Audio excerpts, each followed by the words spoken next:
The Senate will now come to order. Our first order of business is a land acknowledgement.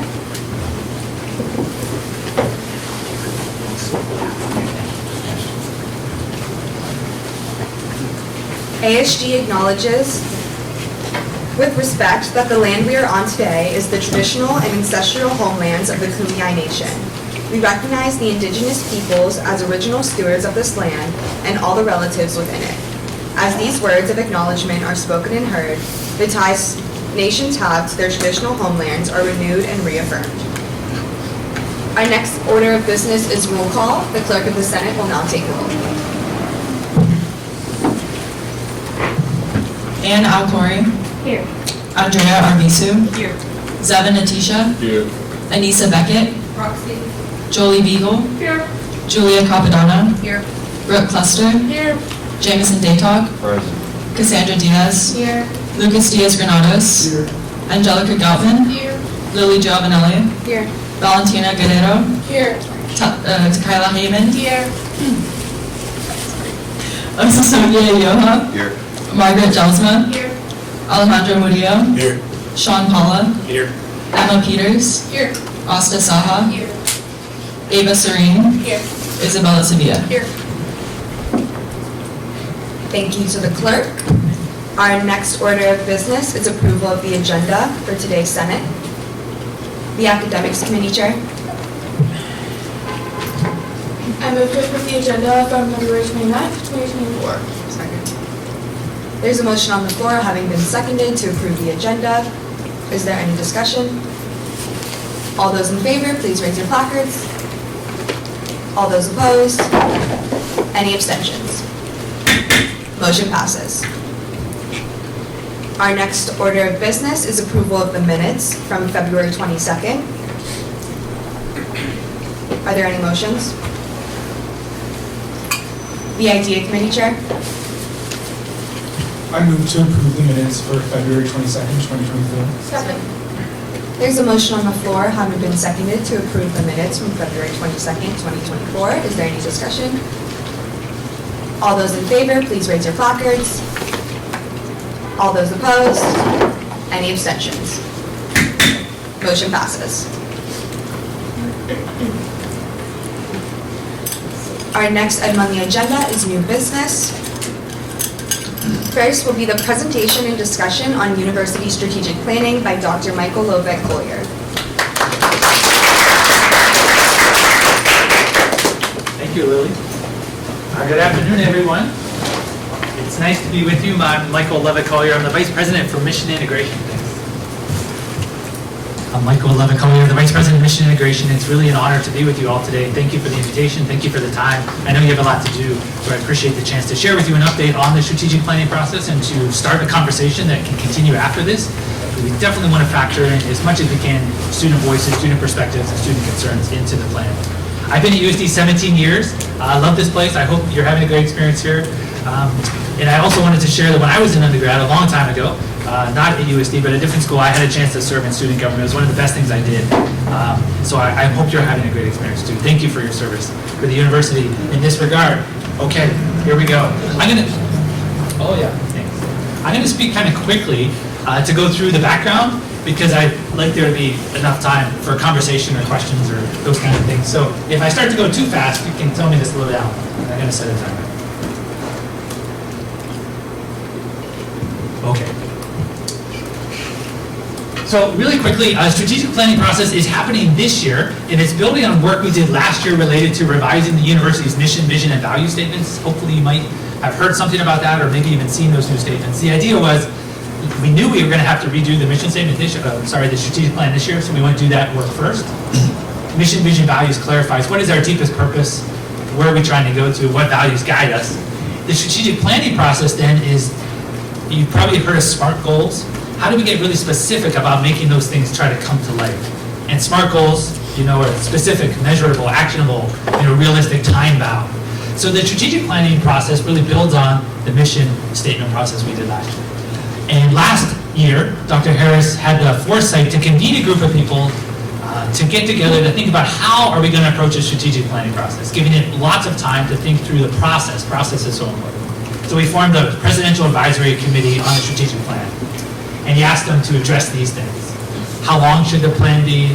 What are the key questions that we're going to have to address? What's the structure? And then important dates. Really quickly, this is the group of people that did that pre-planning work. The people across the top are faculty members, and across the bottom they're staff and administrators. So this was last spring. This group of people started to think, well, here are the basics that we're going to have to cover during this year. And they came up with these things. What does student success look like? The heart of the mission of the institution, the heart of the strategic plan is student success. It's you all, because we exist to serve students. So what does student success look like? And how can we best move that forward? How does academic excellence look?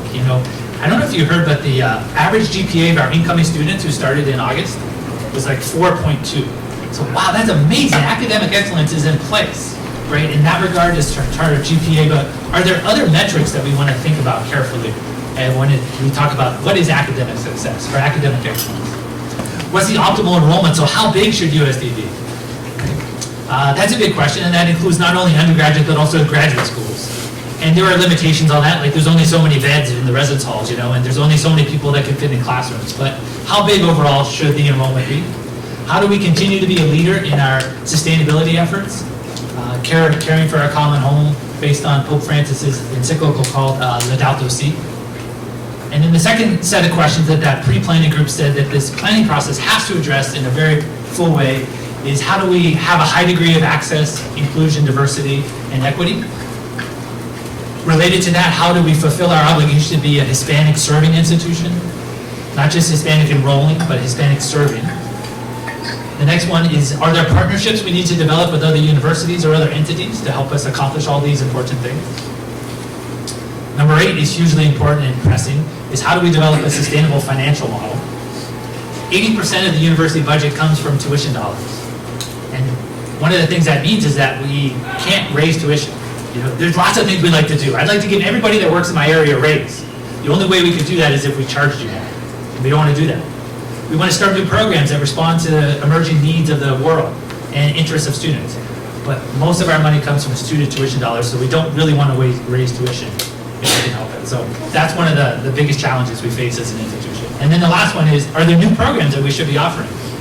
Thinking about the way in which technology is changing. So how do we address the way in which the world is changing to offer, by offering innovative programs, degrees, certificates, whatever it might be. Okay, so that's the background. And then that group said that we ought to organize ourselves in this way. We want to have lots of people involved so it can be representative. We get lots of voices from every constituent on campus. But also we need a small group to actually do the writing. If you ever, I'm sure you've been a part of group projects, and it's really hard to work together to actually write together. So the trade-off here is we want lots of people involved to get the perspective, but we want a small group of people to actually put together the words on paper. So that's what this group recommended. The Strategic Planning Committee is a big group of people. You see them up here. I'm sorry you won't be able to read all those names, but it's representative. So every school on campus, undergraduate students, graduate students, every constituent is represented here. It's chaired by the provost, who's Dr. Gail Baker, and a faculty member named Dr. Devados, who teaches in the mathematics department. So that's the group that's been meeting every month to move us forward on this project. And then this group is the smaller group that actually does the writing. So this group meets every other month, and takes the feedback and the insight of the big group and tries to put something meaningful down on paper. So the time frame, how's all this working? In the fall, we did lots of sessions with folks. We met with the ASG leadership. What do you call the executive committee? Something like that. We had a session where they were invited to offer feedback and perspective. We did that with graduate students, with faculty, staff, alumni, every constituent we could, collecting lots and lots of feedback. And then in December through February, that planning committee and the writing group tried to make sense of it and start to draft something. And then in the spring semester, so this is super timely, and I'm really grateful for the chance to speak with you today, we're getting ready to take back out to the community the first draft of the strategic plan, and then to get your insight into it and your suggestions for how to make it even better. Ultimately, we hope to present this to the Board of Trustees in May. So that's coming up quick. And the Board of Trustees ultimately has the authority to approve this as a next strategic plan. So we need their buy-in in May. In the fall, this is all the groups we consulted with. We try to be as inclusive as we could. You can see we have pieces of feedback, forms filled out from 467 people. And we try to hit all the different groups on campus. So just real quickly, the previous strategic plan is called Envisioning 2024. This is the year 2024, as you know. So it's ending, and that's why we're doing this in a sense. I don't know how familiar you are with that strategic plan. What would you say? How many of you even knew that it existed? So, okay. Strategic plans are really interesting things and kind of fascinating in that they're very important and influential. They do organize a lot of work that takes place behind the scenes of the institution. For example, we articulate what's most important to us, what are our key strategic goals, and that gets lots of people who work here organized and focused to address those. It also allows us to go out to go after alumni to say, would you want to support these initiatives? And yet at the same time, while it's really important, you can go about your daily life and never know that it exists.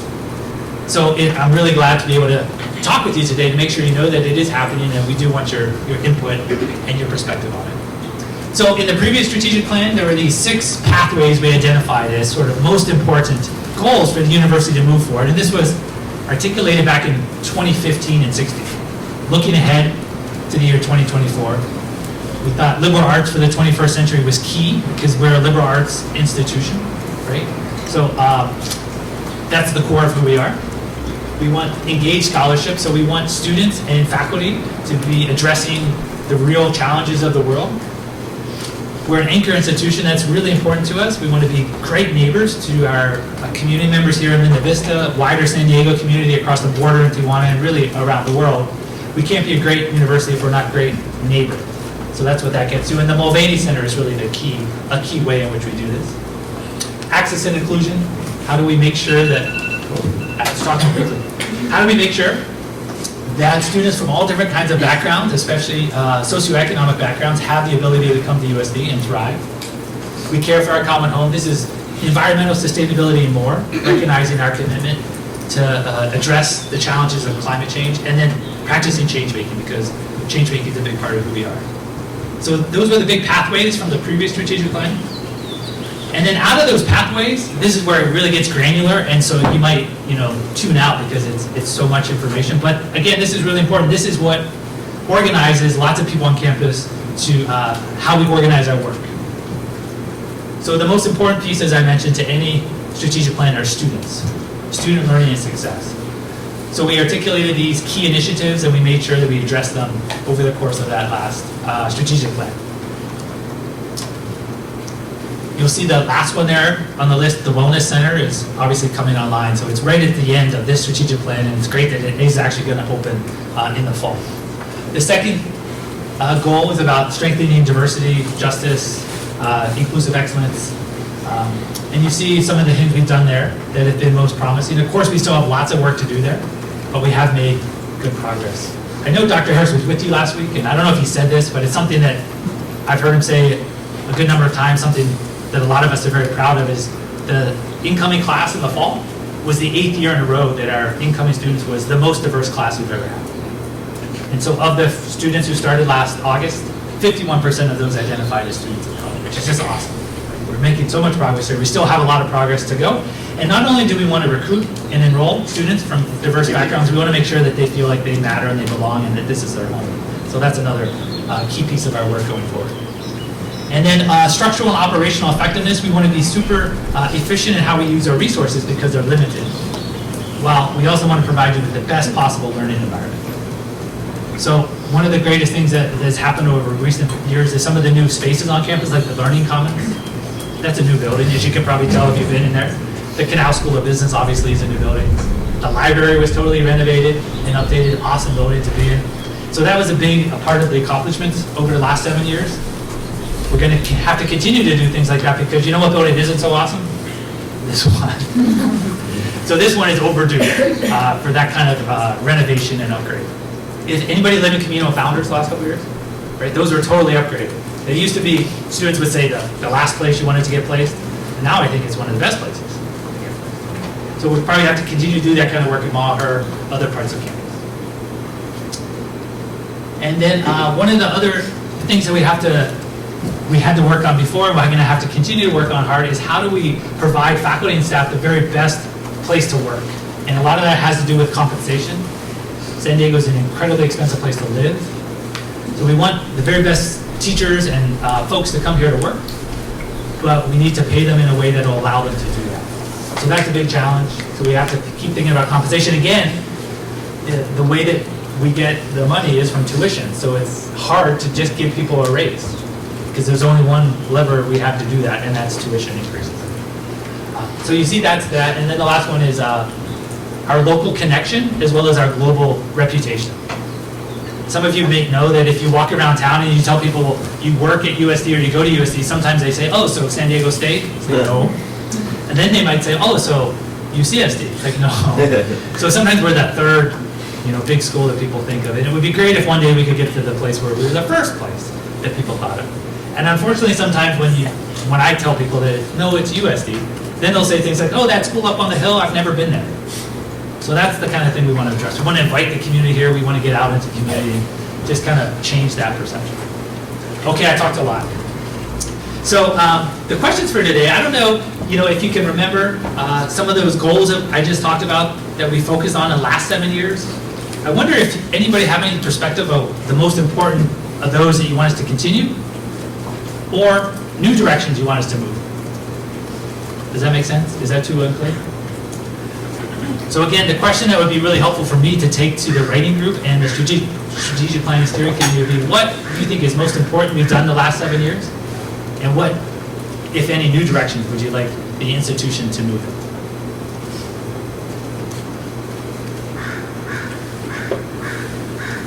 The Student Life Committee, Joe? Thank you so much for coming in. The first thing I want to talk about, one of the things that I truly enjoy about our school is the emphasis on change making. As someone who's non-religious and came to a Catholic university, that was something I was concerned about, and I think the emphasis that's really placed on the change making and giving back to the community makes the religious aspect a lot more inclusive, and that that's the idea of the serving aspect. And so I really want to applaud you in your work and the strategic plan on really pushing that agenda. I'm a member of College Corps and things like that, and so those opportunities are really amazing and provide kind of both the opportunity to serve, but then getting back to the community and working in the community. And then I know one question I had, just because one of the focuses was the liberal arts for the 21st century, and I know that this has been the plan up until now. But going forward, I know that there's a lot of conversation and talk about AI and things along those lines and ethics and what that is going to look like. And I was just curious if you've thought at all about coursing or courses on that or working towards that, just because I have a feeling that's kind of where we're trending in the future, and so how we're going to be incorporating that into the liberal arts. Thank you. That's a wonderful question. Really interesting. And we could spend a lot of time, and I'd love to have coffee with you or anybody to talk this through, right? In some ways, you're living it, so you have a unique perspective. But one thing I can say is that we spent a lot of time thinking about the ways in which the advent and the acceleration of AI challenges places like us who are really into in-person classes, small classes, the liberal arts. And so there would be some that would say we need to change our model to be more reflective of the advances that have taken place in technology. And there are others that say, no, actually, we need to keep doing what we're doing. Because especially with the advent of this kind of technology, the most important thing that we can foster is a greater understanding of what it means to be human. And what are the skills, the attributes, the qualities that technology will never be able to address. And there are many and important ones. So that's the kind of conversation that a lot of faculty are having, and especially thinking about how do they take that into the classes they're teaching. The scary thing is, for anybody here an accounting major, or any technical, whether it's engineering, technology in the not too distant future might be able to do a lot of the technical things. But what technology won't be able to do are what sometimes are called the soft skills, like develop relationships, collaborate, think creatively, and then also be able to think ethically. So we need to lean into those things and emphasize those even more. Even if at times it might seem like we're slow to adopt to the new technology, I think the prevailing notion right now is that is more important, and that's the value that we can provide as an institution. But what a great question. Our senators have different values and projects they work on throughout the year. I feel like a lot of us have focused on exec goals this year, specifically affordability, accessibility, things like school spirit. So let's hear more of what you've been working on. If you'd love to share it with him for the strategic planning, I think this could be a really beneficial conversation to see our goals moving forward as well. Senator Osa. Sure. Yeah, one thing me and my fellow members of the ID committee have been working on is food insecurity, talking about price and consumer, as well as improvements to the food pantry. So I think that definitely be important to include in the strategic plan. Yeah. Thank you. Yeah, and thank you for your good work on that. I know that the resolution was passed recently, right? Yeah. That's good. Yeah, thank you. So President Harris received that, all the vice presidents received that. We reviewed it and we talked about it briefly, and we'll talk about it more going forward. But it definitely is a key priority to make sure we can expand the space dedicated to the food pantry so that more students can use it who need it. And we can think also about raising the awareness, make sure people have it. Yeah, that's a top priority. And fortunately, the Wellness Center opening does create more space, both in the new building as well as in existing buildings. So I think expanding it is definitely feasible. That's a good thing. The other part of your comment, though, is also really important, and that's pricing on campus. Ongoing issue for sure. It's something that we're thinking about. There's no easy answer there. I so wish there were. Part of the reason why food on campus is expensive at times is because of the way we try to pay our employees, right? And California has a pretty high minimum wage law. So there are cheaper ways to get some food, that's clear. But we can keep trying, for sure. But thank you for raising that. The Academics Committee Chair. Hi, so I've been on Academics Committee for 2 years now, and I think the most common thing that's come up is affordability outside of just classes, for class materials. Specifically, I know I was in the Spanish class, and I know this has continued, there's a textbook that I think it's $300. And so it's kind of things like that, because we're already paying for notebooks and everything and papers, but outside of that, just textbooks. And I know we do have some access with Bibliu and everything that offers those ones, but not every teacher utilizes those exact textbooks. So just maybe either investing more money towards that, or just finding a way to kind of counter that balance, I guess, of prices for us. That makes a lot of sense. Yeah, thank you for that. Have you found, what are the success stories there? Do you have any that are working? To find a way, rather than buying the $300 textbook, Bibliu you mentioned. Are there other ones? The Academics Committee Chair. The textbook I know is a requirement because you get access to a homework link through that, and it's a unique link to use. So I have a twin sister, and she has to buy a whole new textbook and a whole new homework link when she goes into language next year. As far as affordability, we actually, one of our senators, Senator Bella, she's been working on this for now 2 years. She's right.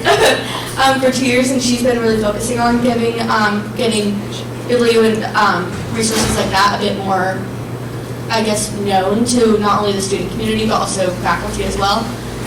So I think just one of the things that last year we were discussing is how the money ran out for certain books or for certain times, and you would lose. Not every student would get ultimately access to the book. It's first come, first served. So maybe just a way to just initiate an extension of that, and just a way to support students, same with in food support as well, but kind of just countering all those balances since we already pay a high tuition. Okay, thank you for that. I really appreciate it. It's definitely on my mind, and I'll take it back to the group. I know many faculty are very sensitive to the costs of textbooks, and depending on the specific discipline, sometimes there are no good, easy ways to address the issue. I know many faculty, though, do really think carefully, how much are the materials that I'm requiring students to use, how much is that going to cost, and how can I find the least expensive, highest quality way to do it. And hopefully, with technology, more and more of these will come online, and we'll get away from the $200 textbook model. And I think we're there, we're almost there, but we still have a ways to go, yeah. Yeah, the $300 textbook that goes out of, that gets updated the next year, so, yeah. Senator Ava. Hi, I'm a part of the Student Life Committee, and one of our biggest focuses this semester is safety and security, because I know that that is a big thing that's in talks throughout all of our constituents on campus, and it's a big concern about everyone's safety and things getting stolen and stuff like that. So I just kind of wanted to ask what the plan was for that and bring it up because I know that it's an issue. Yeah, thank you for that. I'm not well versed in the specific plan to address the recent burglaries and other thefts that occurred, especially over intersession at the start of the semester. But I know there are steps being taken, to increase the amount of patrols by public safety, as well as think carefully about lights, making sure the places are well lit. I think the question then becomes, what else can we do on an ongoing basis? Yeah, and so very open to ideas, suggestions, what would make sense. Like everything, there's a balance because we have to keep students safe. It's one of the most important obligations we have. And at the same time, we want to make sure that the university continues to be a place where you feel comfortable. You don't feel like there's sort of being surveyed, or there are law enforcement everywhere. So I know there is a group working on, especially led by the Dean of Students, Nicole Whitner. Dr. Whitner is taking the lead to make sure that our residence halls are as secure as possible, working closely with public safety for them to think carefully about how are they deploying their officers, when and where, and all those kinds of things. But I hear you loud and clear. Yeah. Thank you. Senator Isabella.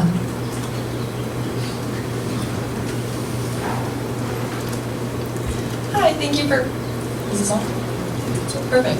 Coming in today. So kind of what the academics committee chair was mentioning about like textbook affordability, and something I have been working on the past couple of years is getting more OER, open educational resources, to be used on campus. Like we said, the textbooks are just outrageous typically, and so by using OER, we're hoping to get more professors to start getting these free textbooks, and that way students don't have to rely on paying for so much. And I think being able to incorporate that into like strategic planning would be really important, and encouraging faculty to adopt these OER or even create their own, so that way they would, put less of a financial burden on the students. Yeah, thank you. That is a great suggestion.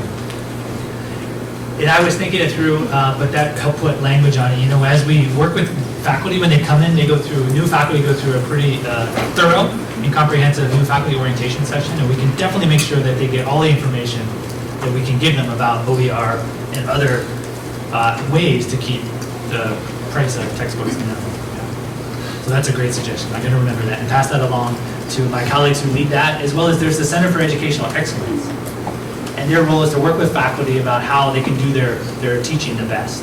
And they also, I'm sure they're working in this area, but I'll make sure of it too. The Health and Wellness Coordinator.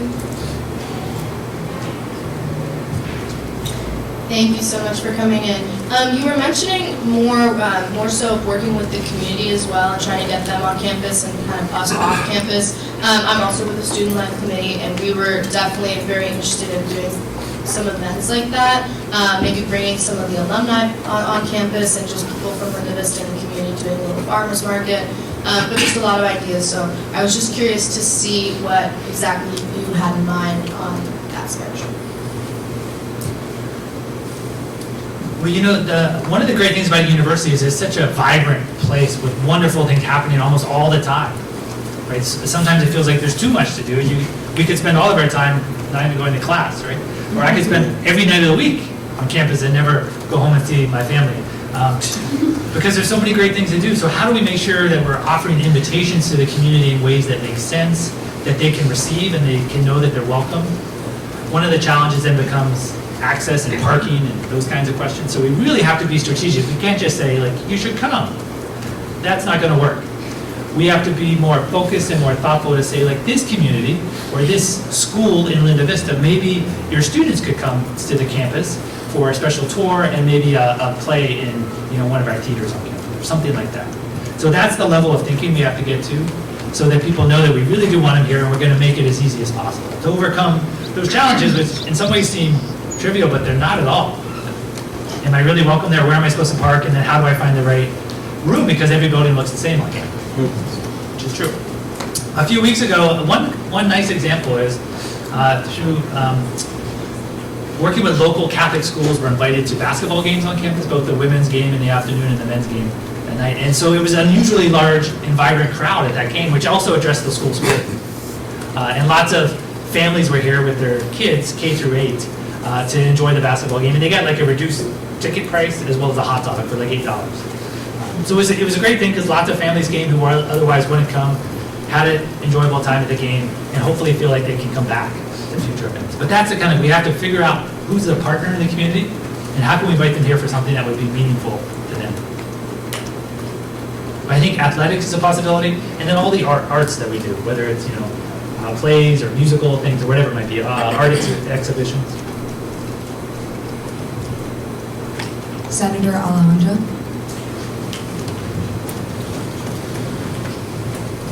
Hi, thank you for coming again. So you mentioned that you guys worked with helping to like better like Camino and Founders, and I was wondering, like, do you guys have set plans on like updating other housing areas such as like the Valley or Maher? Because I'm the Valley B senator, and like one of the main issues that a lot of constituents have is like the lack of water accessibility, and just a lot of like the water fountains and where students have access for water is all like in the center of the valley. So if it's like it all closes at like one point, I think it's like 10 p.m. like all the water shut off, and like you don't really have access to water, and then you kind of have to wait all night. And then even if you do have time to go, those who live like far from towards the end of Valley A, towards closest to the canyon, they have to like make the trek to the center. And like I know there's a girl that lives there and she's in a wheelchair, and I don't know how she's like getting her access to water, but it's something that like even like able-bodied people will like struggle with, and you can only imagine how it is for someone who's like handicapped. Yeah, thank you for that comment. I wasn't aware of that situation, so I'm glad to be educated about it. Thank you for that. And I'll definitely take that forward to the group, and we can think about that. I'd encourage you as well to make sure you're talking, you probably already are, to like the residential life staff and identify this as a concern, as a need that needs to be addressed. The good news is that that's at a level that could be addressed in the near term, because it's about adding more water fountains or more water sources. So we can do that. To your first part of the question, is there a plan to renovate? A lot of time has expired. The clerk of the Senate. I move to extend the allotted time by 10 minutes. There's a motion on the floor, having been seconded, to approve the allotted time by 10 minutes. Is there any discussion? If there is no discussion, we'll now move to a vote. All those in favor, please raise your placards. All those opposed?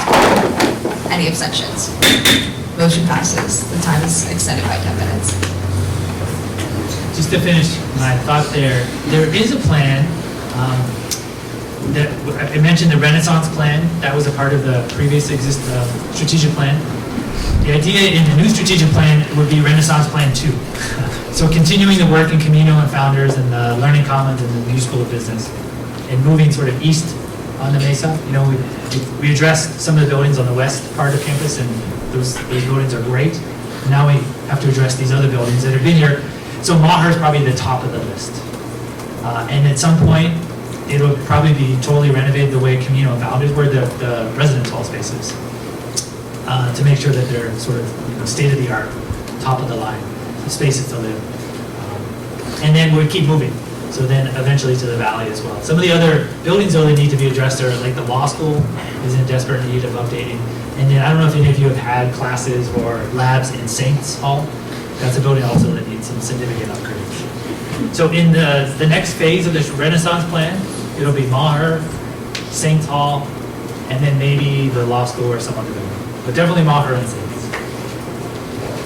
Senator Brooke. Hi, Hi, thank you for being here. I just want to emphasize 2 points and then bring up one other. I do definitely love the change making emphasis that our campus has, and I've talked to many different constituents, and they also deeply loved just the value that USD has put on it.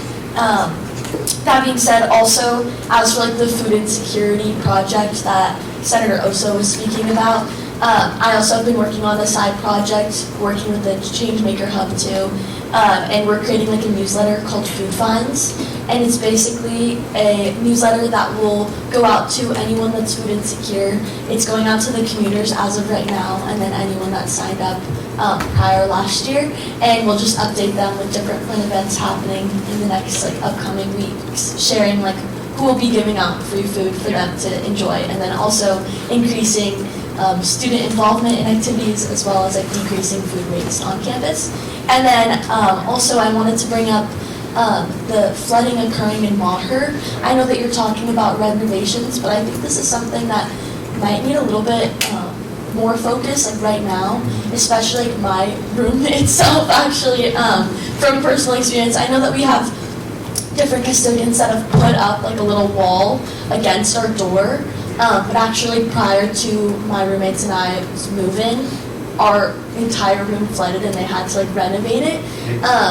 But it's still going to be a reoccurring issue just because of the way the flooring is. And I've heard through many other constituents in our building that this is a common issue among many people. And I was wondering if you guys had any sooner steps before the renovation that could occur. Yeah, thank you. Appreciate all the comments as well as that question there at the end. And I also especially appreciate it gives me a chance to say, so the plan will be to renovate Maher completely and do sort of a total upgrade. But we're not going to wait until we get to that point to do what needs to be done, which is to address the urgent issues related to flooding. We know that is happening. It's really challenging, especially this winter and last winter. There was a lot of rain in a way that San Diego's not used to, and so it's created all kinds of issues. So we're doing as best as we can to address the urgent issues in the short term, and at the same time trying to move as quickly as we can to get to the bigger issue, because that's really, it's going to take a whole renovation to truly address all the issues. But in the meantime, we're not going to leave you in a lurch. Senator Ann.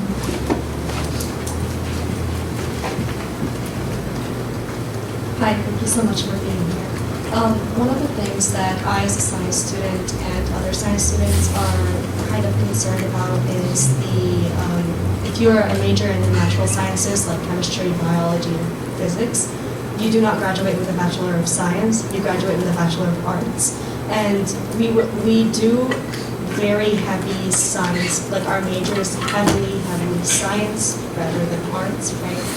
And we were wondering if we can move towards obtaining a Bachelor of Science rather than a Bachelor of Arts, or maybe if there can be a program where you can be a chemistry major with a Bachelor of Arts where it's less intensive, and or move towards the current one that we're doing and then get a Bachelor of Science, or something like that, and if that could be done anytime soon. Yeah, that's a great question. And I'm really glad you asked it because I actually have good news for you.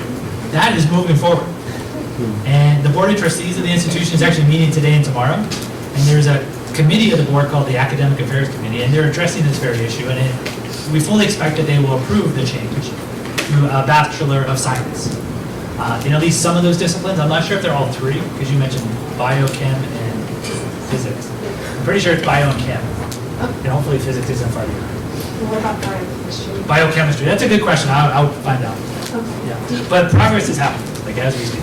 Do you think Point it of will... order, speaking out recognize. Senator Ann. Do you think that change will happen by the end of next year? By the end of, yeah, I do. I think it'll happen in the short term. The IDEA Committee Chair.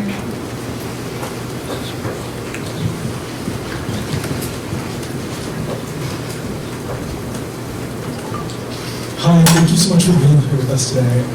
I have a quick question. I don't know if you particularly oversee this aspect, but I see that on your Envision 2024 page, you had a few goals that included inclusion and social justice.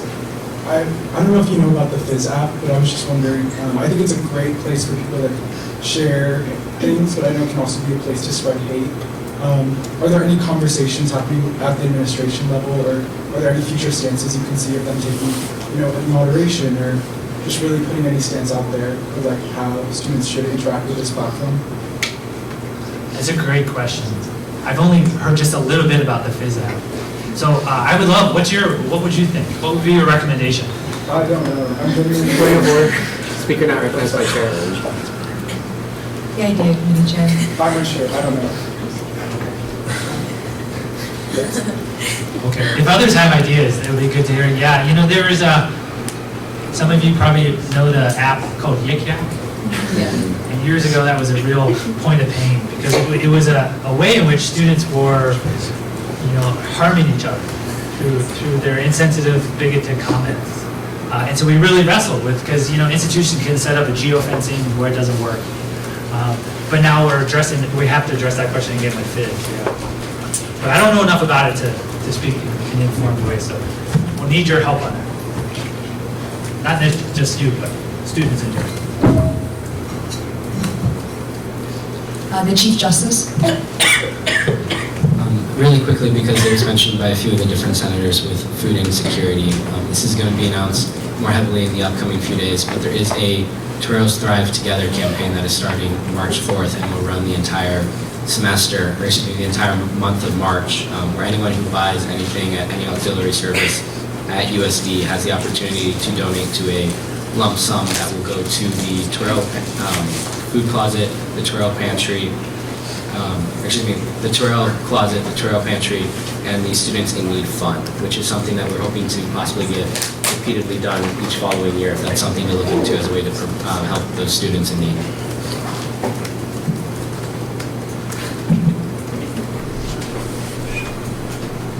Senator Sean.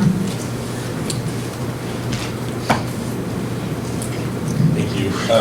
Thank you so much for coming. I just wanted to circle back to that affordability point as well, and say a big thank you also to the administration for really taking on board our input about the food pantry and everything, because that support is really important, and letting us do that campaign is also really important, I understand, for those services. But I do have kind of a broader kind of line of questioning about the affordability struggles on campus, because you mentioned a lot of the struggles were related to being able to pay the workers, because California does have, as you put it, a high minimum wage.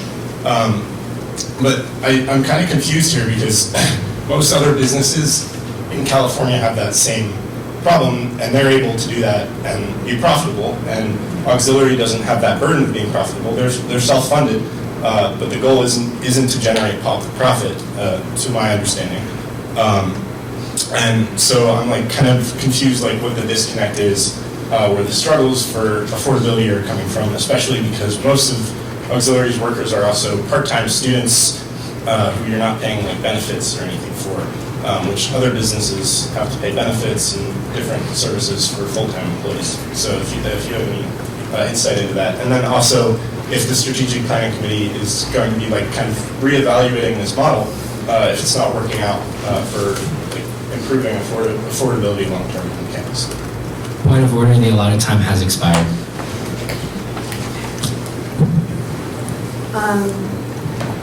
Yes, it's up to you to, okay, Senator Sean. I move to extend the allotted time by 5 minutes. There's a motion on the floor having been seconded to approve the allotted time by 5 minutes. Is there any discussion? If there is no further discussion, we will now move to the vote. All those in favor, please raise their placards. All those opposed, any abstentions? Motion passes. Yeah, thank you for the question. It's a really good one and a keen observation, right? That constraints that we work under are the same that other businesses work under. You're exactly right. And while auxiliary service doesn't have to provide a profit, doesn't have to earn a profit, the institutional budgeting process relies on some revenue to come in. So this is a key issue, and it goes back to, if you remember, one of the first questions was, how do we develop a sustainable financial model? And this is the heart of the issue, right? Is that we do take in money, the institution takes in money through things like housing costs, what you pay to live here as well as what you eat.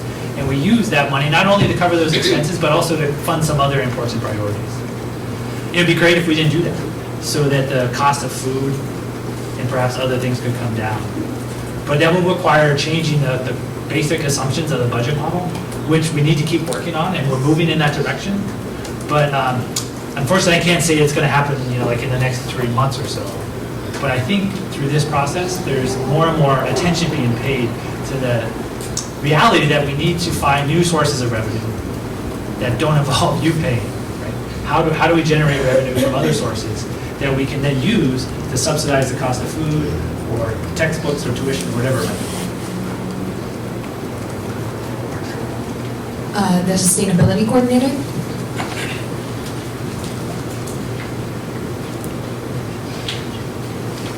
Hello. So I have noticed that the conversation around mental health has really been growing at this university, which is amazing. And as student representatives, we really do promote SHWIP and the counseling center and all of these great resources. But some feedback has been that those resources are really stretched thin. And I know that this may be in the whole wellness center planning of expanding those resources, but we do still have quite a few weeks left of this semester. So something that I would love to see in the strategic planning is how can we expand the resources so that they're not as stretched thin for students who really need those resources right now. Okay, thank you for that comment. Very timely, for sure. It reminds me, I think it was about a year ago, maybe a little longer, that we institutionally entered into a relationship with Timely Care for the first time because of this issue, that our existing resources on campus to care for students' mental health needs are limited. And so that was a way to expand the amount of resources, there's services that were offered. So we'll continue to try to find those ways of doing that in the near term, not just the long term. We realize that that's a part of student success. The most important part of the strategic plan will be student success. And that doesn't just mean doing well in your classes. Of course it means that. But it also means caring for you holistically, in particular for your mental health needs. So that'll be in the plan for sure. But I appreciate the reminder that we need to not wait long to address it. The academics committee chair. Just to go back to the Fizz comment from earlier, just to address it. One, I will say, like you were saying, it's very familiar to Yak, so I have friends that use that for their school, and it's the same idea as unique to your university and whatnot. I do know someone that was reached out to by Fizz asking to be a moderator for USD specifically. So they pay you for that, and that's just to basically kind of promote it and also like moderate the messages on Fizz. Also, when you do join it, you have to put in a school validated email, so we have to use our school email addresses in order to validate we do in fact go here. I personally, I think it's a funny app when it's used the right way. I guess I don't use it anymore, but I guess someone posted that the ducks are back. So that I like, but there are some really rude and inappropriate posts that are done there. So maybe, if not banning it altogether, if that's not possible, just having maybe someone moderating that from a higher position, or just having a bit more, I guess, knowledge of what's going on there. Okay, thank you. I appreciate that. That's a good perspective for sure. Yeah. And the ducks are back? Yeah? Oh,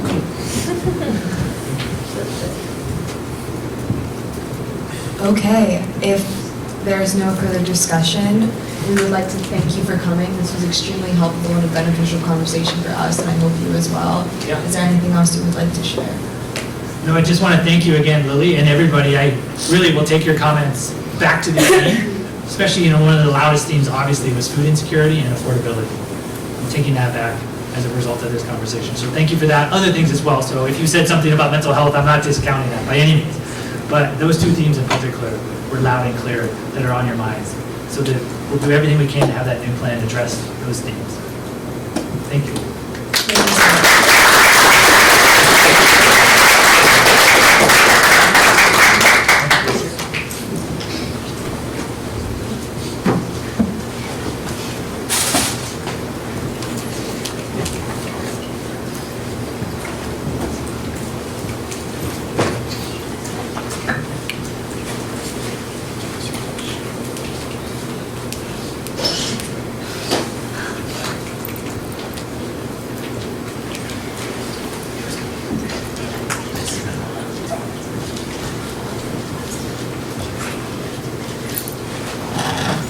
The next item on the agenda is swearing in of new ASG appointments. So if our new ASG appointees could come to the front.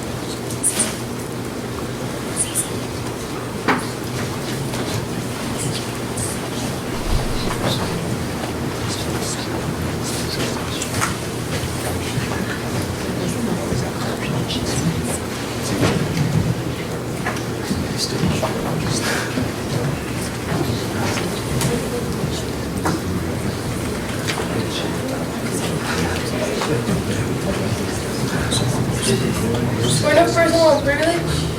Taken well.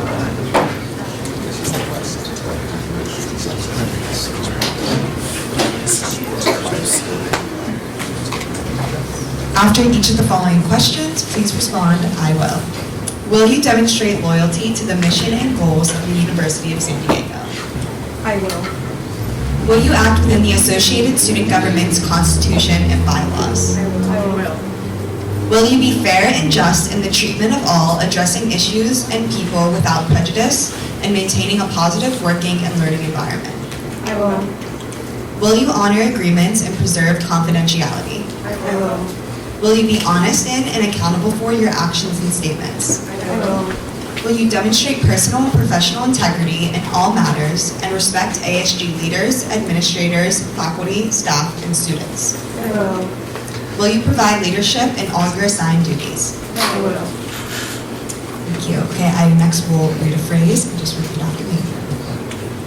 We will be a part of a team which seeks to meet student needs, We will be a part of a team which seeks to meet student needs, to extend opportunities to all students, to extend opportunities to all students, and to enhance the quality of education and to enhance the quality of education students are offered at USD. students are offered at USD.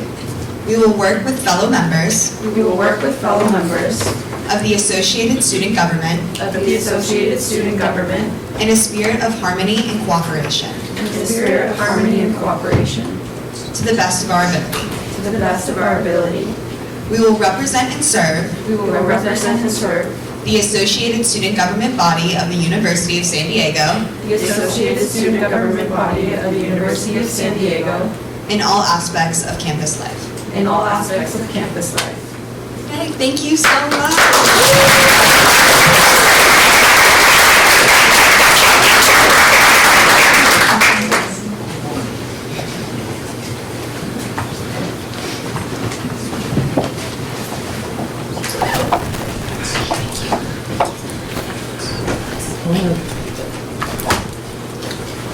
Point of order.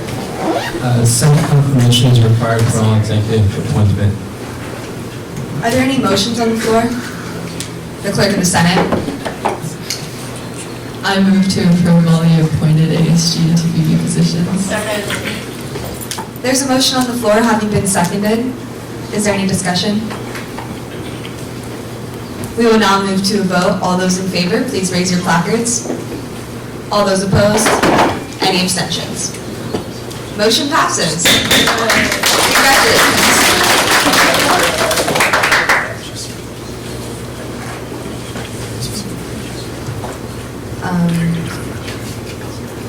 Yes. Our next item of business is old business. It will be a presentation and vote on new student organizations.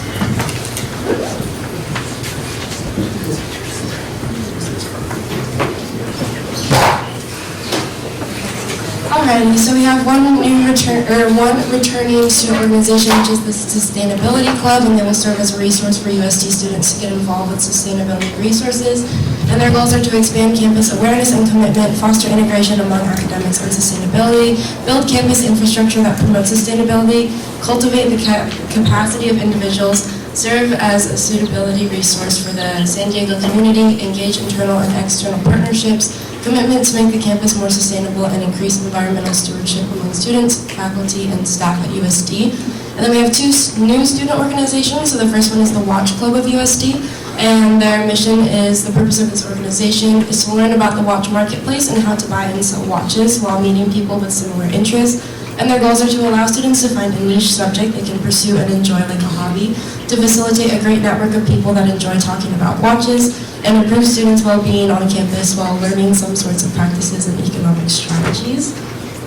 And the second new student organization is the Middle Easterns at USD, and their mission is to unite and learn about sub-minorities found in the Middle East, and their goals are to allow for an open space where different Middle Eastern cultures can come together and learn about each other's background. So that's all we have for this week. So is there any motion? The academics committee chair. I move to approve new, old, new, and re-registering clubs. Second.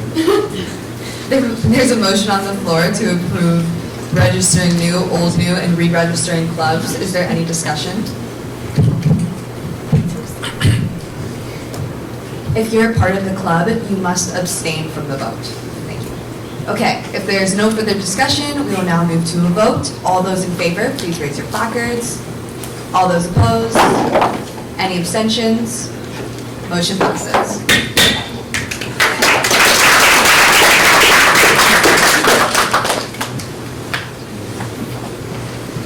The next item on the agenda is presentation and ASGBC recommendation on a $10,000 plus request by the Quaker and Trans Student Union.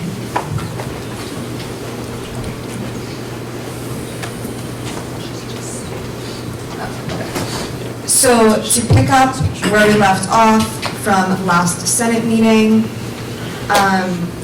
we currently have a motion on the floor. That motion is to approve the amount for $14,850. That is $27 per person for 550 people. We lost quorum before we were able to officially vote on this issue. So the floor is now open to discussion. The discussion must remain germane.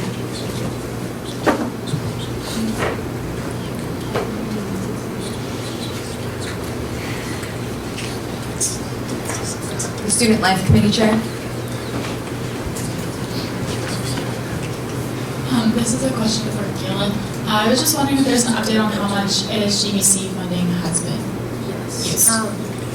So this was last week's 125. We had 2 meetings in the past week, and now we're down to 107,000. So about 17,000 has been decreased since last week.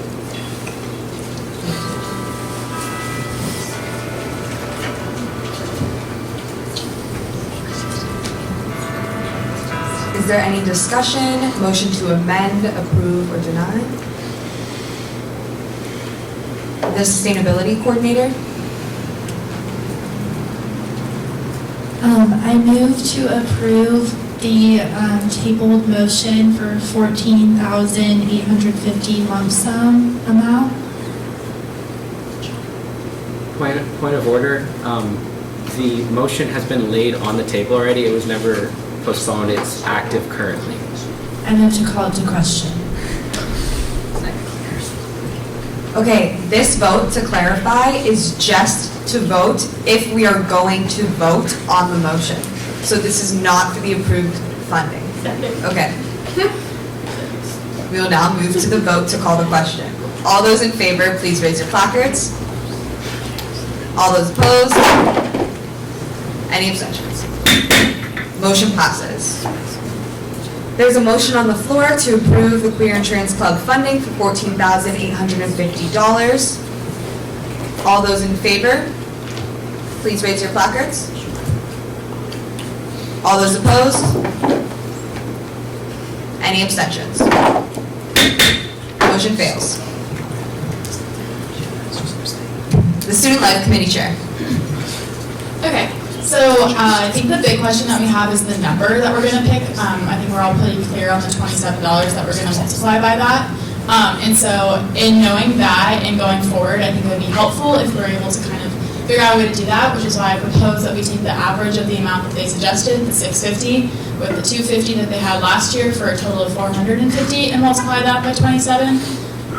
And I would be curious to know other people's thoughts on that.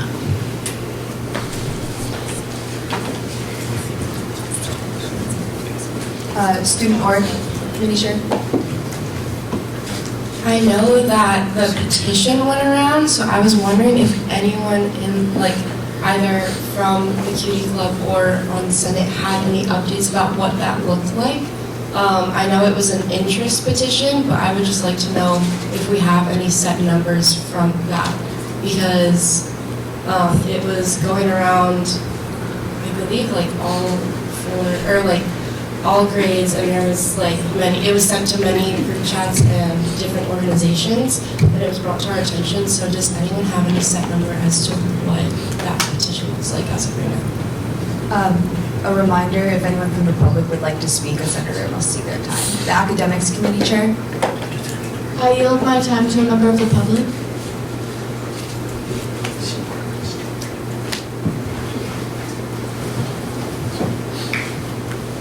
Hi, okay, so we did, yes, the online petition, and we also had some in-person signatures, and just like in 5 days, we were able to get 250. But that was just like in 5 days. We weren't able to like really fully, we haven't even posted on our own Instagram about it yet. Senator Valentina. Thank you. I just wanted to point out, like, are these petitions people who are certainly coming, or is it just like people who are signing and sort of showing support? Because it's very different when you sign something that you're actually gonna be attending than supporting. Because like this money has also to be allocated to different orgs. There are more than 180. So I think we should really take that into account. Because last year, I was told that this ball was able to success with $6,000, and it was also like 300 people, something like that. So I was just wondering, like, why not like do the same as last year if it was a success with the $6,000? Senator Jameson.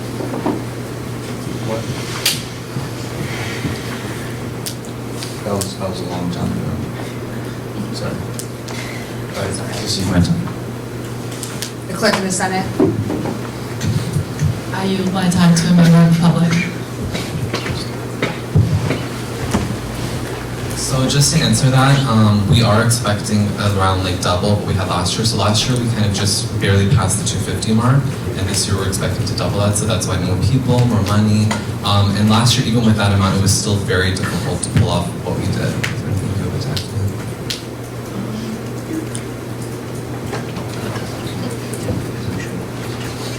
Oh, and the form, just to address the form that was asked, that was like people that intend on coming. It wasn't just like general interest, it was like people that intend to come. Yes, thank you.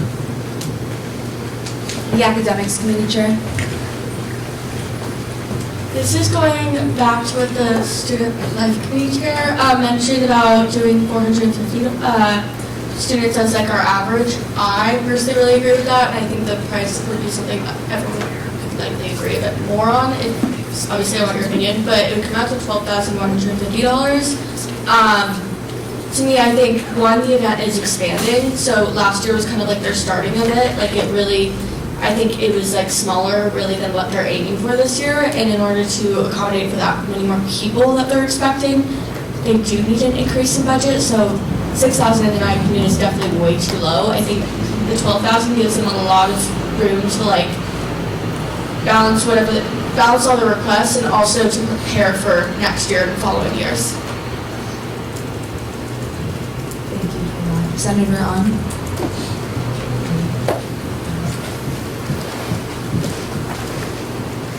Guys, thank you for coming today. So I guess one of my questions is that I have for you is if we can take a little bit down from like, let's say that the decorations, DJ, and marketing. I currently work at the music department where we do have professionals come in for tech and DJing and stuff all the time, and we typically do not go over $500 when we pay the DJs, and even when we give decorations, because they usually charge about $100 an hour. So I'm just wondering if you guys could break that cost down, or if it could be lowered in any way or anything like that. Senator Jameson. Let's just cede my time to a member of the public.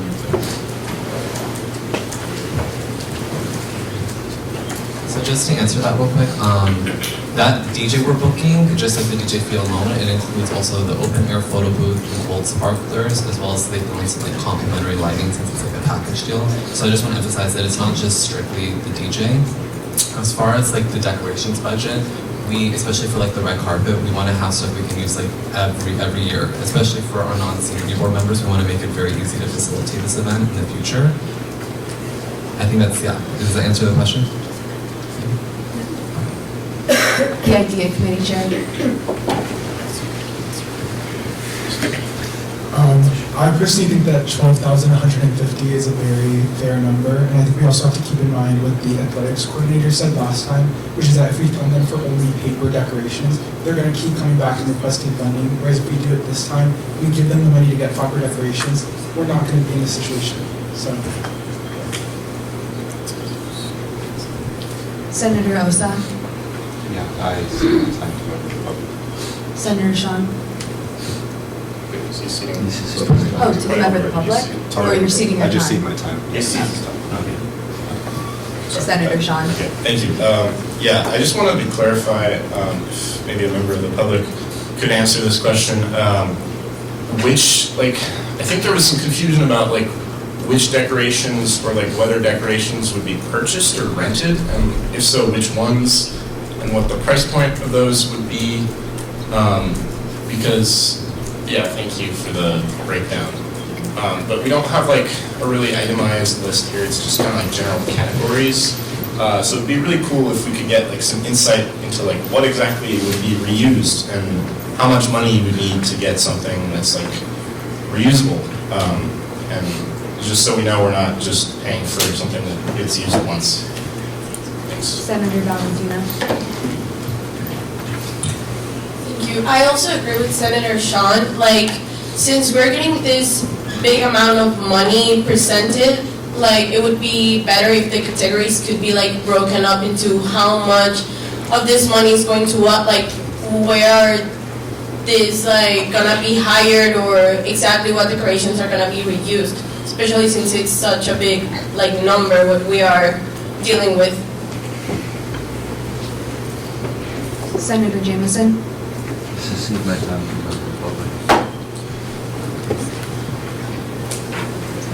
Okay, so I think we were asking a similar question last Thursday about this. So this year, yes, we are investing in proper solid decorations we can reuse that are not paper based, like the ones we had last year, which unfortunately had to just be thrown away after.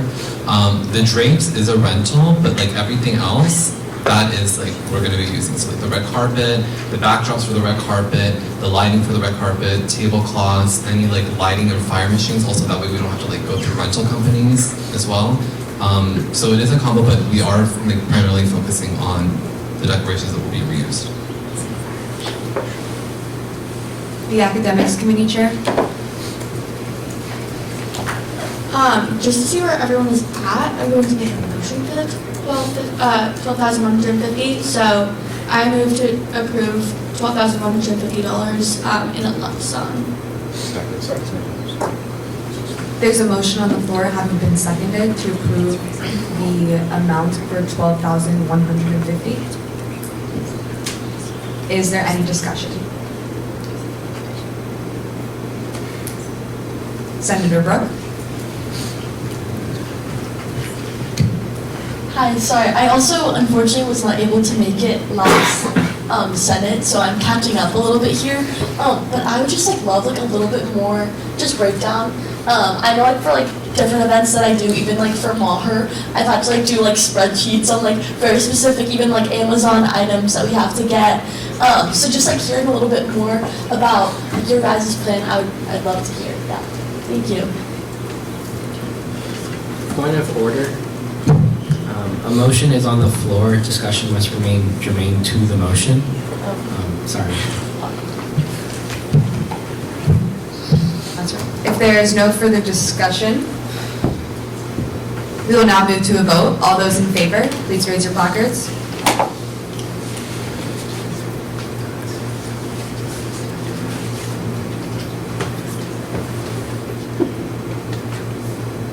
All those opposed?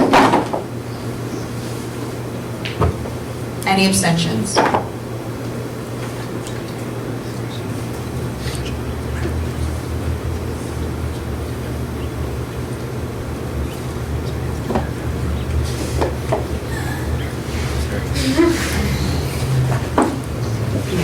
clarification.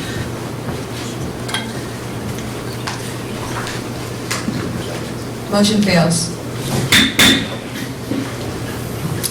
When voting on the final number, it must be passed by 2/3. Point of order, point of information, sorry. Senator Shaw. Didn't we clarify, didn't we have this problem last, thank you. Did we have this problem last Senate and we clarified that it wasn't 2/3? That was specifically with denying a budget amount. When approving the specific number, it must be 2/3. Sorry. Thank you, appreciate the clarification. The Academics Committee Chair. For those of you who did not vote to approve it, can you just, I guess, explain what you would be willing to approve or like where your head's at, just so we can all find a common space and agree?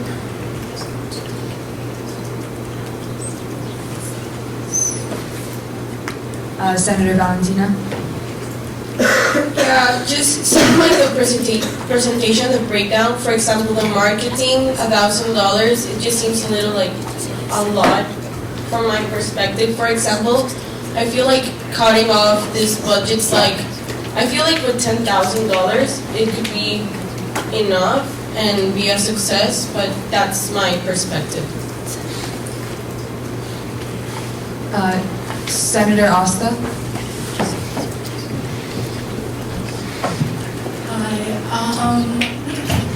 I just wanted to make a point as to why.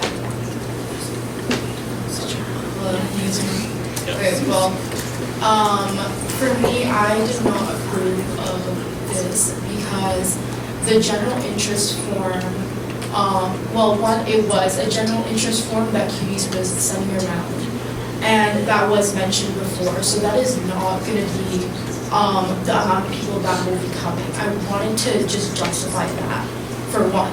And then two, I have heard multiple people tell me that people who were in QD sending around that form, the in-person signatures were from people in classes, and people were being told to sign this form to support QDs, not to support and go to the ball, but to support QDs. And so I feel as if the 450 number is a little excessive when the EDR was 300. So I would love to see my personal, like something that I would agree to is $27 per person for 350 to 375 people. And that's all. Student Life Committee Chair. Okay, so I just have a couple of points. One being that we would be approving this in a lump sum, which means that we're not necessarily saying that they need to use $1,000 for marketing, so they might end up budgeting that a little differently. We are only presented with the information they gave us because that's what we asked them for. We asked them for an itemized list. That's what they gave us as an itemized list. We can't really expect them to be giving us more on that end unless we are choosing to specify what that is. Following that, I think the petition, I think there are a lot of intricacies that come with the petition. I recognize that people were going around classes and just saying, handing it out. I also think that this is a group of individuals that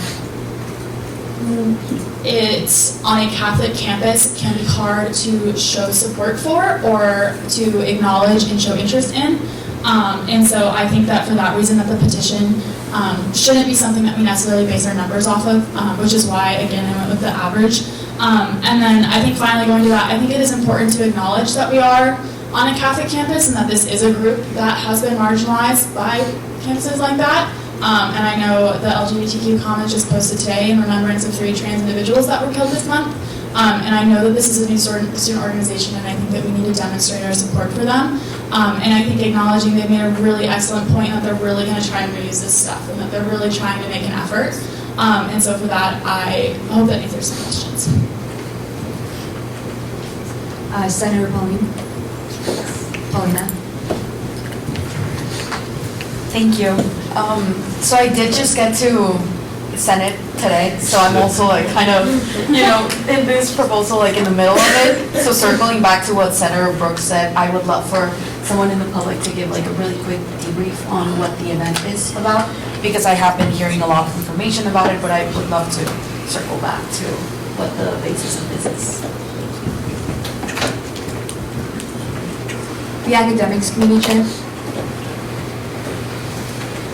I want to go back to what Student Life Committee Chair was saying as well. This is not just like a sports group that we're like approving money for. This is a marginalized group that, as student representatives, we, by giving them this money, we are showing our complete support for it and saying we believe in you, we believe you can get that many people, and if you don't like carry everything over for next year they're just not going to ask for as much. I think with the price I offered earlier, the $12,150, in my eyes, they're not using decorations that are just going to be thrown away. So even if they don't reach that $450 amount this year, they can reuse those decorations for next year. Their request can just be lower. We can keep that into consideration. But yeah, I think in my opinion, $12,150 is a really reasonable price. It's still lower than their request and just slightly higher than ASGBC's request or recommendation. I feel like the lowest we can go is maybe considering for 400 students instead of 450, but that's $10,800. So let's see where from that.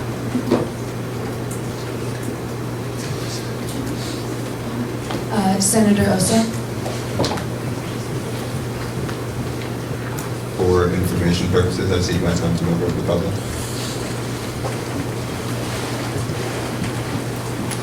So just to go off of your question, so I'll try to be respectful of time and keep it as concise as I can, but this event, basically, it's not just for the LGBTQ student community, it's for allies as well. It's open to the entire student body at USD.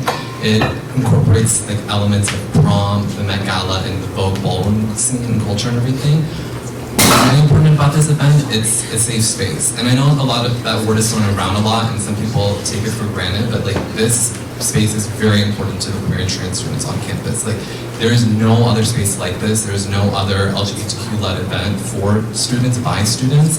And so many people felt so free and expressive, and it's a place to feel seen on campus, to really connect with community members. And to go further, a lot of, queer and trans youth, they weren't able to experience things like prom in high school that some of their straight counterparts were. This is kind of supplementing that. This is also, because you all weren't here last Thursday, but this is a supplement of the old drag show Superstar event that would happen. So before COVID, it happened one time after COVID was virtual. There was a drag show on campus that happened every year, and it had like 600 to 700 people easily with like no heavy marketing that weren't intended to do anything. So that's another reason we're trying to get back to that number, because we knew that we're a relatively new rebranded group, and last year was our first event. But that event was kind of like non-meaningful consumption of LGBT culture. It was kind of like a take and dump kind of moment, just like, go and, see something or post on social and not really have a, deeper appreciation or learning for this culture and everything. Whereas this event, it's shifting that so that it is a deeper appreciation and learning of this culture and everything. And that's why we're still incorporating drag performances this year. And that's why we're having 3 drag artists come perform instead of just 1.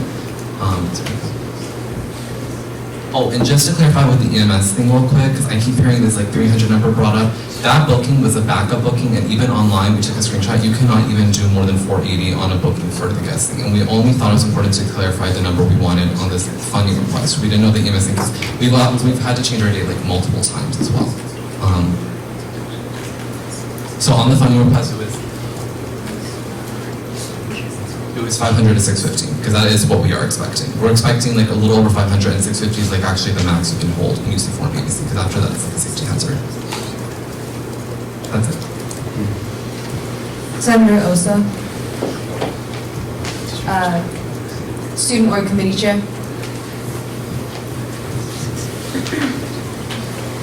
Okay, so just to add on to what the Academics Committee Chair said earlier, the main area, it seems, of disagreement is the amount of people that are like supposedly supposed to show up. Like that seems like the biggest area that we as a Senate right now are like, I guess, debating on. So just to throw out some numbers, there was the 12,150, and that is for 450 people at $27. For 400 people at $27, it's $10,800, and then for 375 people at $27, it's $10,125. So those are just to throw out some numbers so that we can start moving forward with discussion.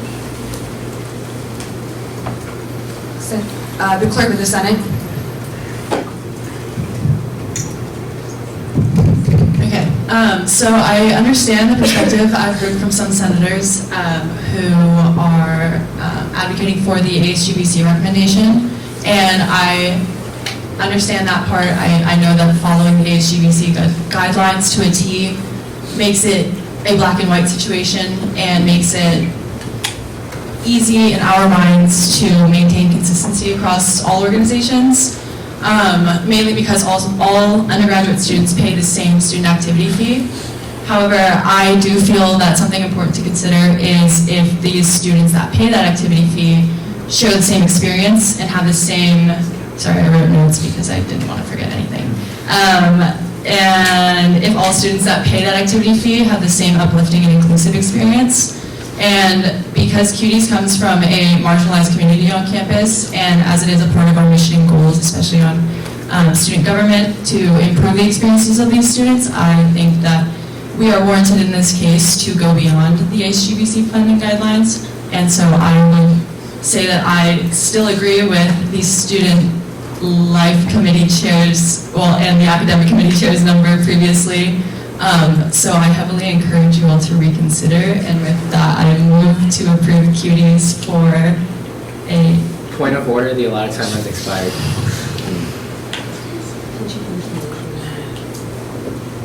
Can I finish my motion? I move to approve Cuties for $12,150. Okay. Second. The time has expired, so are there the academics committee chair? I move to approve the allotted time by 5 minutes. Second. There's a motion on the floor having been seconded to approve the allotted time by 5 minutes. Is there any discussion? If there is no further discussion, we will now move to a vote. All those in favor? All those opposed? Any abstention? Motion passes. The time is approved for 5 more minutes. But I'm really happy you're excited about that extended time. Okay, there is currently a motion on the floor having been seconded to approve Cuties funding for $12,150. Is there any discussion? If there is no further discussion, we will now move to a vote. All those in favor, please raise your placards. High, please, raise them high.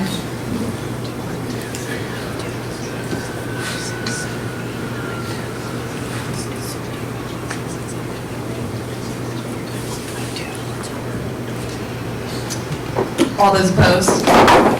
Any abstentions? Motion passes.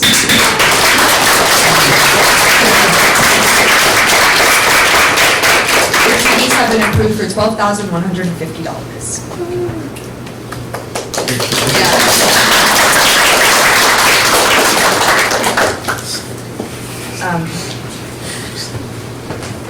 Thank you guys for your patience over the last extended week. I'm really excited for your event, and we're glad we could help with funding. So, the next item on the agenda is report from the Speaker of the Senate. Is the place open? It's not working, so we're just... Thanks. Personal privilege. Point of personal privilege. Take it well. So Gunnar is not here today.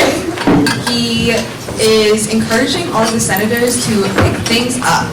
Make sure y'all update the initiative sheet as you make progress. That's very important to ensure that we know where you're tracking progress. And this sheet is also open to the public, so people can view this and see if your progress is moving forward, what you're working on, and so on.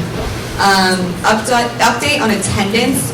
Leaving early or being late now equates to 1/2 of an absence. Just how absences work, these can be excused or unexcused based on when you inform us, the situation at hand, and all of those things. So it's a minimum of 24 hours. Of course, there's emergencies, but 48 hours at least if you're going to be absent, so you can have a proxy. We will have many more $10,000 requests coming in the near future over the next 4 weeks. So we will try to get the information to you as soon as possible beforehand. Most likely it will be the Tuesday before Senate. And we will be back here in Maher Solomon Hall until mid-March. Okay. Next is reports from the Senate leadership team. Happy Senate, everyone. Sorry, a little bit of a short and uninteresting slide this week. I didn't know if we were going to get to updates. But happy leap day, extra day of the year. So I don't know if you all saw, but I did send out an email last night, and it had this little thing I put together, and it's basically just a Senate resources sheet. It has most of everything you might need. I will make sure to get that to the new senators because I think it would be really helpful in getting you situated in your roles. And of course, if any of you have any questions or feedback on it, if you notice I've missed anything, totally reach out. I would be happy to add to it.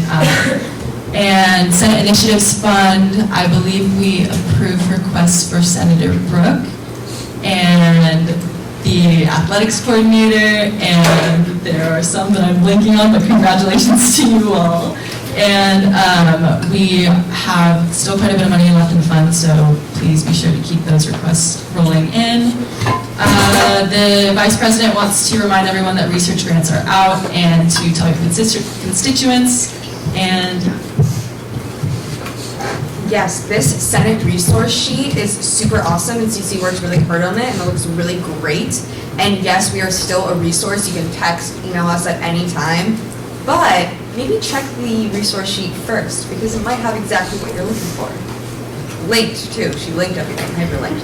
Okay, next on the agenda is reports from committee chairs and coordinators.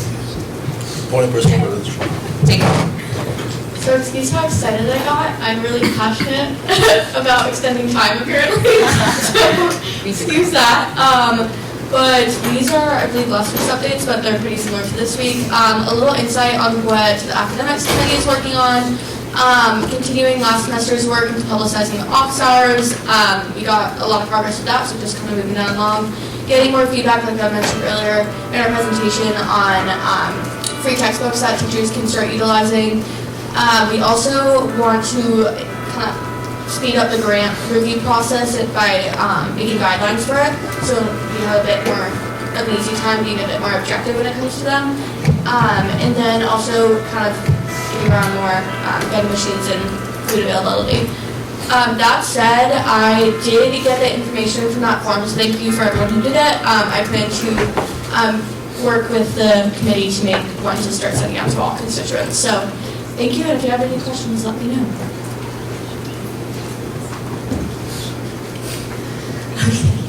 Hi everyone. So we've been having about 1 to 3 clubs come in weekly to the student board committee. As we saw, one of those clubs earlier was from last week, but they're slowly coming in. And then I'm glad to say that we finally have like one big thing that we're working on as a committee. As of our email yesterday, or our meeting yesterday, our goal is to send out an email to all the executive members of clubs. Of all the clubs, I guess. That was worded really weird. But we're just gonna, in that email, it's gonna include an introduction of who we are as a committee, and then a link to a bunch of resources. And I got this feedback from the mixer last semester, as well as talking to different presidents and vice presidents around clubs on campus. So it's going to have our personal introductions, links to resources, and then 2 Google forms if they would be interested in maybe having an event at some point in the semester, as well as any comments, questions, or concerns. Stay Safe in the Rain was from last week, but apparently we're going to have rain on Saturday, so I guess stay safe then. And then good news, Chair Orgs is officially at over 170 registered orgs, and we still have more coming. Hi everyone, happy 4th Senate. Shout out to our IDEA committee. Everyone's doing really great and awesome things. We have a lot of cool stuff in the works concerning housing, housing resources for students, parking permits on campus for community students, and then hosting overall community building activities and events. I'm going to be working closely with Senator Osa, Pierre Chair Morgan, and Spencer from the Visco paper to work on an article talking about the resolution that was passed by us last semester. I'll also be joining Gunna, hopefully, in meeting with the leaders of the LGBTQ plus clubs on campus to see how we can better support them. And then also, the Oat Milk by Default program is going on until the end of the semester at Aromas, so feel free to get some oat milk. And want to collaborate, feel free to email me. Hi everyone, just a quick update on the grocery lift codes. I don't know why there's $2 signs, but there is. $736 has been used so far with 82 rides taken. We did expand the radius to hopefully include Manchester. So if any of your constituents have any issues with those, please reach out and let us know. Got exciting work being done in the committee. Shout out to Senator Alejandro for his tabling event last night on water accessibility. And as always, please reach out with any feedback.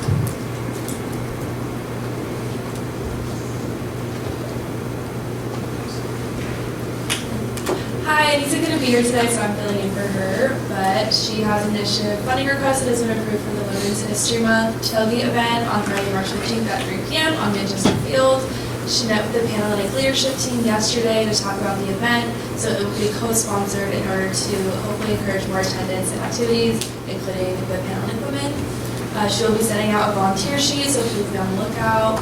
She has reached out to Rachel Shellstrom about conversations to restructure parts of LA Weekend and our meeting next week. So if you have any ideas, please email her. And there is a women's tennis tournament this weekend. Happy Senate. So there was a JED survey sent out in everybody's emails. I linked it in there, but it may or may not work. But you can look it up in your email under Charlotte Johnson, and then there's a bunch of prizes if you participate in the survey, and it's just really great as the first step of JED. And then JED is coming to campus on April 16th. If you want to participate in a student focus group, please email me. It's great for feedback. And then I'm meeting with JED the day after that on April 17th. And then I have a care tabling event on Wednesday, March 6th from 12 to 2. And then Narcan training pilot program was a success. Thank you everybody for participating. And then I'm working with ANCAS to continue training through FSL and a community training, which is March 19th, the first one. And then I met with ANCAS and Claire on Monday, working on getting some testing strips on campus, as well as informational flyers to be handed out with the Narcan at trainings. And working on potentially getting Narcan doses replenished when you guys, if anybody runs out. And then met with Claire and Meg Martin last week. CARE's new posters and redesigning got approved, so going to be hanging those soon. And then I need another wellness equipment focus group to get going for getting some more wellness equipment. If anybody has any interest in doing that, please email me. And then for Margaret, she's Crafty Our Green Future. Her tabling event is located at Calacas Plaza on Tuesday, March 5th from 12:15 to 2:15. There's going to be tote bag decorating, cookies, pictures, and lots of enthusiasm for sustainability. Please share with all your constituents and stay tuned for posts about it on the ASG Instagram. And if you need community service hours, consider volunteering with the Friends of Tecolote Canyon organization to help restore and protect Tecolote Canyon. And then for sustainability good news, this month the San Diego City Council agreed to set annual targets to reduce greenhouse gas emissions and be more actionable towards climate goals. The next item on the agenda is reports from Executive Board. Okay, so I'm going to be reading for the President and Vice President since they are at Board of Trustees today. So the President says, Happy Senate to you all, currently at Student Affairs Committee of Board of Trustees with the Speaker. He has appointed one College of Arts and Science Senator, one at large, and one School of Engineering Senators. Congrats to you all. Met with the new TVB Chair, Katie, to see how things are going in the programming branch. Met with VP of Student Affairs and discussed how civic engagement initiative and how to roll that out this semester.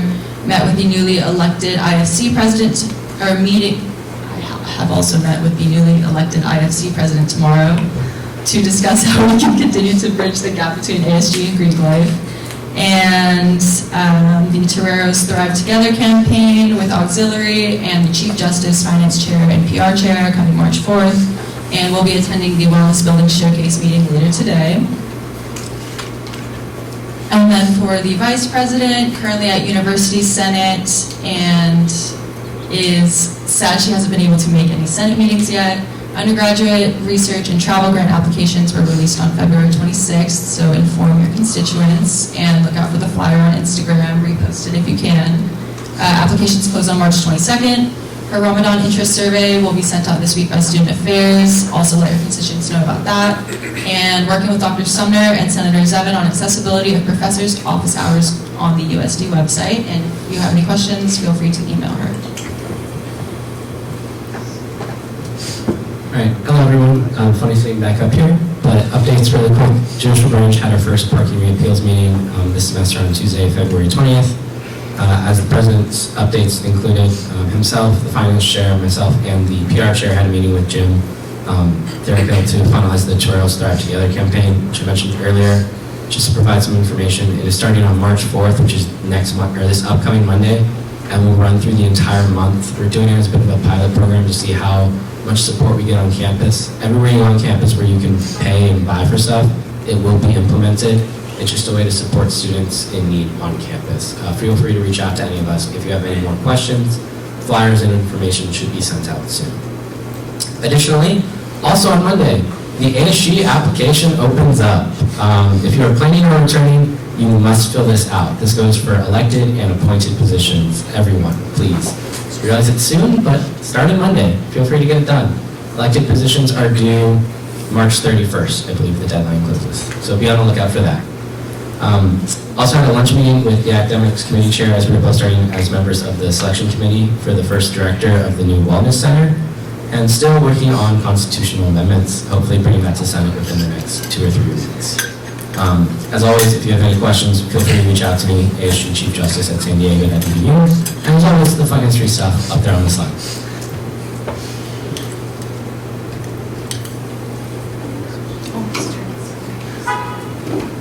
Hi everyone. I'm Katie, for those of you I haven't met yet. I'm the new chair and I'm super excited to be here. This is only my second Senate, so I'm still getting used to it. But I just have some event updates for you all. Disney is happening March 9th and tickets go on sale tonight at 8 p.m., which is super exciting. Then we have Women's History Month coming up, which will be, that event will be happening on March 19th. That's just a collaboration with some orgs around campus that are women-led. And then concert planning is beginning as well. And other than that, we just have a couple event coordinators that we just hired and a graphic designer. So more with that coming soon.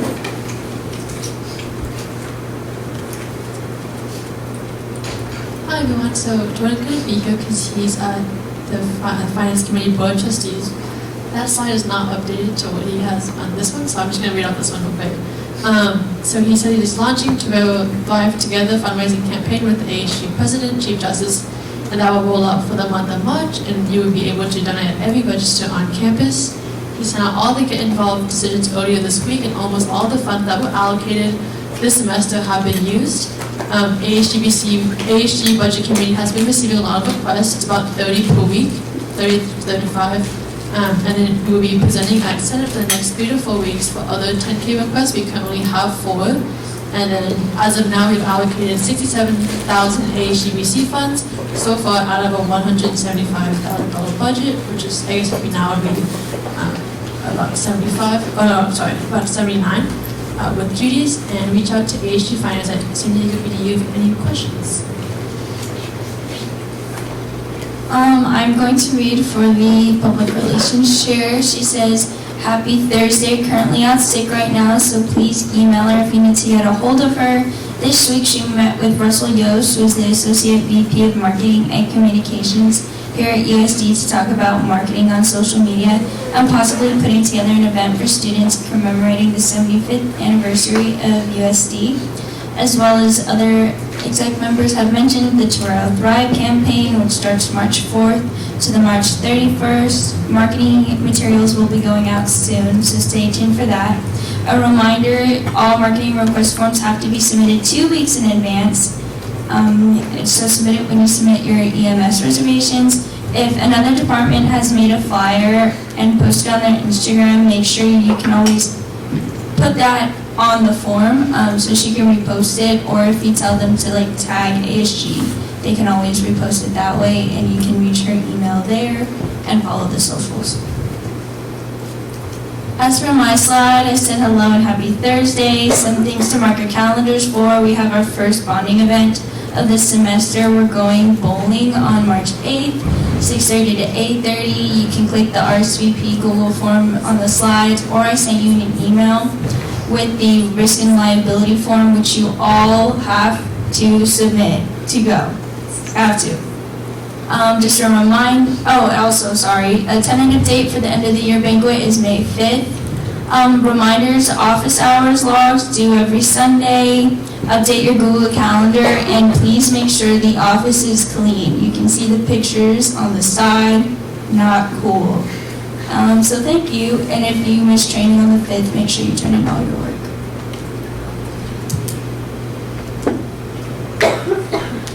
Sorry. And happy birthday to all the February birthdays, and a happy early birthday to Amanda.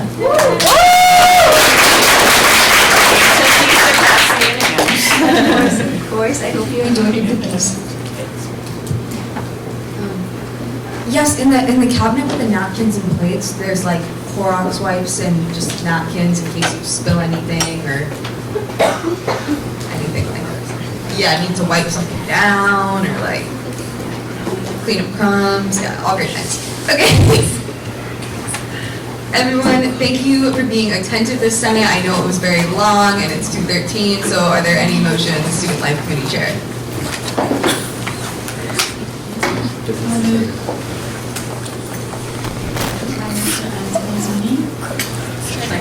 This motion on the floor has been seconded to adjourn the meeting. Is there any discussion? If there's no discussion, we will now move to, we will now move to vote. All those in favor, please raise your placards. All those opposed, any abstentions? Motion passes 7-0.